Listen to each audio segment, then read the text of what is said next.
So, how are you? Hello, how are you? We're here today to talk about a project, I suppose, that you've been working on for a period of time now called Rocketman. And it's a Comic zine. Yes. So, can you take us back to the beginning of the Rocketman, and how did you come up with the idea? What started it all? Oh, hold on. Just a minute. I've got to show you. Okay, so you wanted to know how I started this whole process. I'd been reading Drawing Words and Writing Pictures by Jessica Abel and Madden. I was isolated as an artist, and I was going through this book, and I came across a little exercise to do in a group called The Wrong Planet. Basically, the outline of the story is that there's an astronaut that launches his rocket, he lands on the moon, he plants a flag, he returns home to fanfare, but then he realises he has gone to the wrong planet. So that's the outline that is given in the exercise.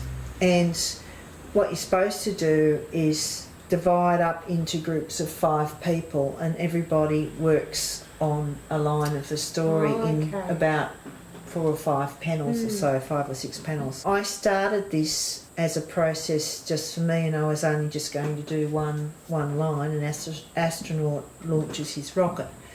But then when I started to get to the end of it, I wanted to continue it, and I didn't have any friends.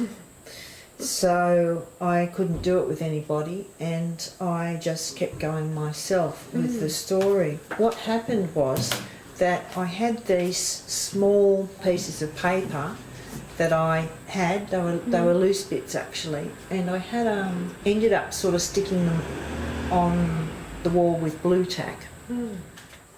So I stuck it on the wall, and I went to bed and had a look at it, got excited, and the next day I did more and more of the story, and then it sort of took on a life of its own on pieces of paper, just piles and piles, and I was drawing very, very loose drawings.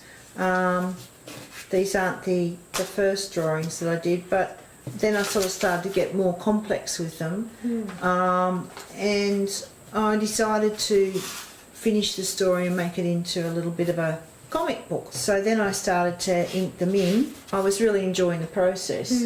I thought, this is good practice. I'm doing a little bit every night. Instead of a dip nib, I was using the uni pin. I found that really interesting to use, and I was really playful with it. I didn't get stuck on perfectionism. It was just a rough, it was an experiment, and I was having heaps of fun with it. So I actually sort of did it in a couple of intense bursts.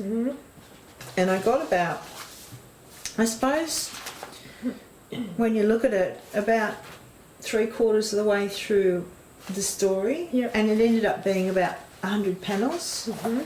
And I'm like, I don't know when this story is going to stop.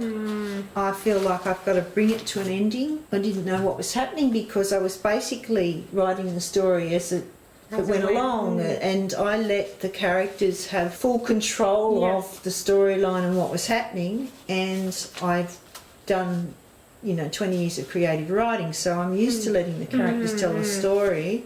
And I've been working a lot with my inner child over quite a long period of time, so I'm also used to going with the whimsy and what just pops into my head and not trying to control it. So this story has been really written with my inner child and with the characters leading the way. And what I found was that I was really enjoying the process. I know when I got to the part where the aliens come into it, and all of a sudden I got stuck and I went, oh, I don't know how to draw an alien. And then I thought, nobody knows how to draw an alien, just put your pen on the paper and go for it. So I ended up with these really quirky characters, which started to take on more of a life and more of an energy, and instead of it just being about an astronaut going to the moon and sticking a flag on the moon and coming back to fanfare, the alien subplot took it in a hugely different direction for me and created chaos. I seem to want to put chaos into my artwork. I like the big and the dramatic and the overblown sort of emotional stuff. So I found that I got very connected with them.